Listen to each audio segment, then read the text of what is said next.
Olá, nesta edição do Cidadania, nós vamos conversar sobre os desafios que o Brasil enfrenta no setor aeroespacial e as estratégias que vem adotando para vencer esses desafios. Conversa conosco sobre o assunto o engenheiro mecânico, professor da UNB e diretor da área de satélites, aplicações e desenvolvimento, doutor e professor Carlos Gurgel. Muito obrigada pela sua presença aqui no nosso programa.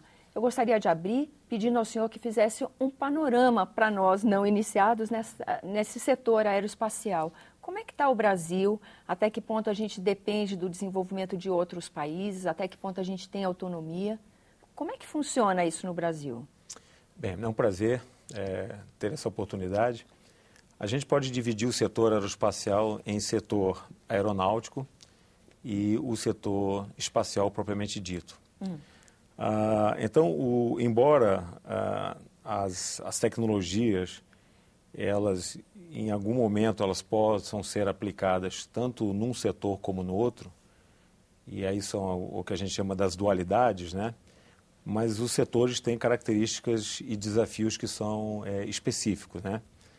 Eu diria que, em alguma medida, o nosso setor aeronáutico, ele hoje está consolidado, ou seja, hoje nós temos uma indústria, a Embraer, que muito certamente ainda é a terceira maior empresa fabricante de aviões do mundo, com um produto e produtos, né, de excelente qualidade.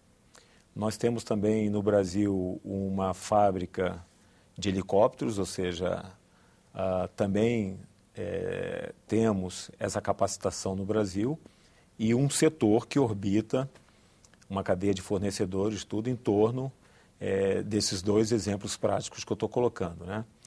A Embraer, por exemplo, hoje está desenvolvendo um avião para transporte, né, um avião militar, né, que é o KC-390. Então, é uma prova da capacitação da nossa indústria aeronáutica no Brasil, né? E, por um outro lado, também nós temos o setor espacial. E aí o setor espacial, ele pressupõe algumas tecnologias que estão associadas ao transporte espacial, né? Ou seja, eu levar algum objeto da Terra para o espaço. Então, isso não é exatamente aeronáutica, né? E, na continuidade dessa linha de raciocínio, o próprio artefato espacial, ou seja, um satélite, uma nave que vai realizar alguma missão e depois, eventualmente, retornar à Terra para a gente observar o que aconteceu, né? Então, os desafios são esses. Eu colocaria que o maior desafio hoje, onde a gente está concentrando a maior quantidade de esforços, é no sentido de consolidar o setor espacial brasileiro em todos os seus aspectos e em todos os seus desafios, né? Professor, como é que é o uso de satélite no Brasil? Porque, assim, eu já ouvi dizer, por exemplo, que a gente tem uma deficiência nessa área, que a gente fica muito dependente de equipamentos de outros países e que, às vezes, nem sempre a gente consegue atender às demandas brasileiras em função da gente não ter o domínio desses equipamentos. É assim mesmo que acontece?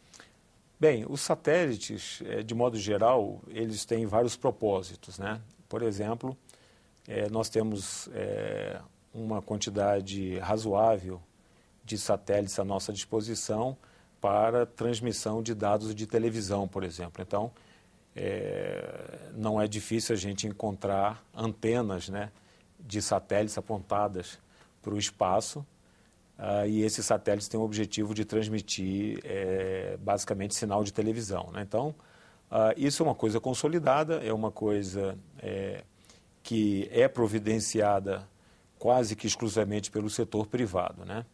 Essa é uma linha. Numa outra linha, nós temos esse satélite nosso de comunicação das Forças Armadas e de banda larga. Esse satélite era já uma aspiração de muito tempo das nossas Forças Armadas, do nosso sistema de defesa, e ele também entra como uma solução para transmissão de internet, né? Ou seja, banda larga. Esse satélite, essa demanda, ela já está devidamente encaminhada. Em poucos anos, o Brasil terá o seu satélite geoestacionário para defesa e banda larga. Defesa, a gente teria, por exemplo, o monitoramento de fronteiras, entraria nesse uso de satélite, por exemplo? Esse satélite, especificamente, ele objetiva comunicação. Tá. Então, as Forças Armadas do Brasil, elas, muito brevemente, passarão a se comunicar com um satélite que é exclusivamente controlado pelo Brasil e brasileiro, tá? Ou seja, é um satélite nosso. Então, isso nos dá uma segurança absoluta. E não é só um satélite, é uma família de satélites, ou seja, é um satélite que tem duração prevista aí de 15 anos, mas no decorrer do tempo nós já vamos preparar o segundo e, na sequência, o terceiro, tá? Então, nessa questão de comunicação, de uma demanda das Forças Armadas e do programa, para atender o Programa Nacional de Banda Larga, eu acho que isso está devidamente encaminhado. Muito bem. Nós temos agora outras demandas da aeroespacial, como, por exemplo, monitoramento.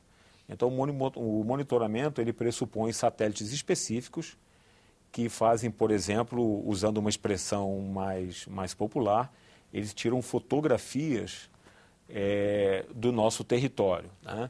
E com fotografias nós podemos inferir coisas do tipo como está avançando a fronteira agrícola, qual o tipo de produto que eu estou plantando naquele devido lugar. Por exemplo, um satélite pode facilmente identificar uma agricultura de produtos ilegais no Brasil, por exemplo. Então, com essas fotografias... Cultivo de droga, por exemplo. Isso com bastante facilidade nós conseguimos detectar usando imagens de satélite. Movimentação de fronteira, aí já não seria por fotografia. Tem algum auxílio nesse sentido? Porque fronteira no Brasil é um desafio, né? Esse monitoramento nós temos hoje sendo conduzido pelas Forças Armadas um programa que é específico para a área de monitoramento. Então, mas isso pressupõe inúmeras tecnologias, sendo a satelital uma delas. Nós teremos aviões não tripulados, teremos satélites. Então, esse conjunto, essa miríade de tecnologias, ela vai compor um sistema bastante avançado, bastante eficiente de monitoramento para, principalmente, identificar essa movimentação de pessoas, tá? Por exemplo, satélite radar, existe uma previsão para termos satélite radar. O que significa o satélite radar? Ele não exatamente tira uma fotografia, mas ele manda um sinal aonde ele consegue perceber alterações embaixo, por exemplo, de copa de árvores na região amazônica. Nossa. Então, um satélite radar consegue fazer isso. Um satélite radar consegue, às vezes, detectar a construção de um túnel entre um país e outro, né? Nas nossas fronteiras. Porque o sinal do satélite, do sinal que é enviado, ele sofre alterações e nós conseguimos, inclusive, avaliar a possível existência de um túnel que não existia há algum tempo atrás, né? A gente já começa a ter uma noção da importância que é o desenvolvimento desse tipo de tecnologia. Exato. Então, todos esses satélites, se nós não temos, nós temos já estudos para desenvolvermos ou adquirirmos esses satélites, tá? Então, eu diria o seguinte, e satélites meteorológicos também, né? Então, previsão do tempo, por exemplo, ela, em algumas situações, ela necessita bastante de informações que são obtidas de satélite. Se nós não temos esses satélites, nós temos acordos internacionais que nos permitem receber dados desses satélites, tá? Então, hoje, eu diria o seguinte, o Brasil consegue, com uma certa tranquilidade, ter um planejamento, ter um acompanhamento de todos esses assuntos de interesse que pressupõem, né, tecnologias aeroespaciais. Eu acho que nós estamos relativamente bem atendidos. Claro que quanto mais tivermos, melhor será, né? Com certeza.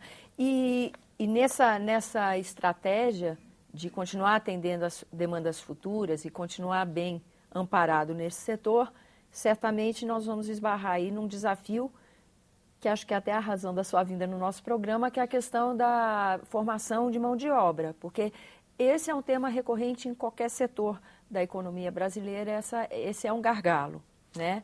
E a formação de brasileiros mais ligada à área de ciência, matemática, física, especificamente no nosso sistema de educação, é um ponto fraco, né? Bem, eu acho que a pergunta é bastante apropriada e nós temos essa preocupação na Agência Espacial Brasileira. Eu diria que é uma preocupação de todo o governo brasileiro e na questão espacial ela ganha relevância porque uma pessoa qualificada na área espacial, ela precisaria aí de um número superior de anos de estudo do que nas áreas de engenharia que nós estamos mais acostumados, por exemplo, como engenharia civil, mecânica, engenharia elétrica. Então, essa engenharia aeroespacial, ela tem demandas que são muito específicas e bastante complexas, né? Então, isso é uma preocupação hoje recorrente da Agência Espacial Brasileira. Estamos com uma série de ações no sentido de motivar as crianças já para a carreira. Então, a Agência Espacial Brasileira tem um programa chamado AEB Escola, onde temos diversas atividades que são motivadoras e chamam a atenção da atividade espacial para as escolas, né, já do ensino fundamental. Né? E como é que a gente acessa esse AEB Escola? Como é que... No site da Agência Espacial, www.aeb.gov.br, e lá vai aparecer esse programa específico. Tá? Nós temos muito material didático, nós temos ações que são realizadas ao longo de todo o ano em escolas, em localidades específicas. Nas feiras, por exemplo, de ciência e tecnologia, nós estamos sempre presentes, sempre com atividades com um cunho já mais voltado para a área espacial. Né? Então, despertar o interesse da criança. Então, esses são programas que nós temos no nível mais fundamental. Muito bem, nós agora estamos desenvolvendo um novo programa que entra num programa já existente do Ministério da Ciência, Tecnologia e Inovação, que são os Centros Vocacionais Tecnológicos. Tá? Hoje, a Agência Espacial Brasileira está estruturando o que nós estamos chamando de Centro Vocacional Tecnológico Espacial. Teremos o primeiro desses centros instalados no município de Alcântara, onde nós temos a nossa base de lançamento de foguete.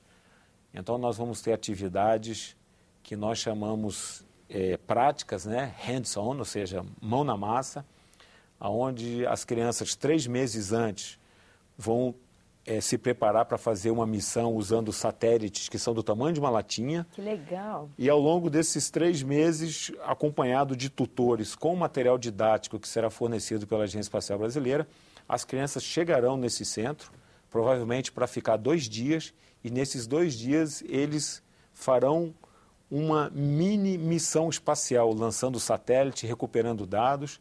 Então, essa ação, pretendemos inaugurá-la no ano que vem, ela já cobre tanto o ensino fundamental até o universitário, então ela já é mais abrangente nesse sentido. E uma terceira ação que... Só um minuto, professor. Essas 2 ações, elas são direcionadas ao ensino público? Ou qualquer escola que se interessar pode solicitar participação ou não? Qual é o acesso que o aluno tem? Excelente pergunta. O que nós pretendemos fazer, estamos discutindo, não é ainda uma solução final, mas uma preocupação da Agência Espacial Brasileira é que o projeto ele seja autossustentável. Então, para dar sustentabilidade ao projeto, nós imaginamos que, e aí teremos que ver os aspectos legais disso, de como esse centro será gerido, provavelmente por uma fundação ou alguma entidade que tenha a possibilidade de geri-lo, e que nós dividiríamos a semana em atividades para, por exemplo, o público privado, ou seja, as escolas privadas do Brasil, elas pagariam taxas e para permitir que eles tivessem acesso. E aí nós dividiríamos de tal sorte que pelo menos uma vez por semana nós teríamos reservado para as escolas públicas. E aí para as escolas públicas a atividade seria totalmente gratuita. Tá? Então é uma maneira da gente tentar buscar sustentabilidade para o projeto. Então, sem dúvida, ele vai estar aberto a todo o público brasileiro, sem distinção. Tá? Muito legal. Professor, nós estamos assim no último terço da nossa entrevista. Então, eu gostaria que o senhor falasse agora das ações que estão sendo feitas já com alunos da graduação, pós-graduação, doutorado, a vinda de engenheiros, especialistas de fora do país para cá, porque depois dessa crise econômica que atinge Estados Unidos e Europa desde 2008, a gente tem notícia de que muitos engenheiros vêm migrando para o país justamente para suprir uma lacuna do mercado brasileiro. Essa migração desses especialistas interfere em alguma forma nesse esforço brasileiro na questão do setor aeroespacial? A bem da verdade, essa iniciativa ela é bem-vinda, né? Nós estamos talvez invertendo uma lógica. Durante muitos anos o Brasil foi exportador de cérebros, né? E com essa crise nós facilmente identificamos que alguns jovens doutores, por exemplo, na Europa, não estavam encontrando oportunidades de trabalho. Aí um exemplo prático que eu posso mencionar é o curso de Engenharia Aeroespacial da Universidade de Brasília. E identificando esse cenário, os coordenadores do curso foram à Europa, convidaram jovens doutores e hoje o curso de Engenharia Aeroespacial da UNB tem excelentes profissionais do exterior, formados especificamente na área aeroespacial, concursados, professores da universidade e de tal forma que o curso hoje da Universidade de Brasília ele tem mais estrangeiros como professores do que brasileiros. Em alguma medida isso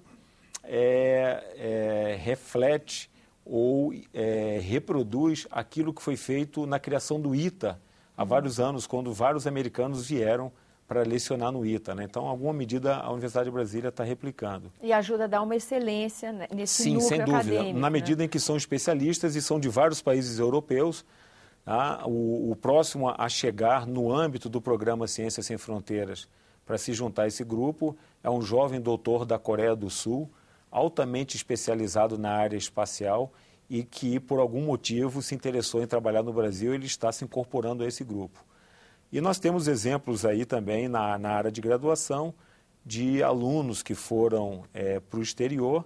Nós temos um caso brasileiro de grande sucesso, de um aluno que foi no programa Ciências Sem Fronteiras, estagiou algum tempo na NASA, em um dos laboratórios da NASA, e logo no seu retorno ao Brasil, ele participou de uma competição internacional com mais de 100 mil candidatos.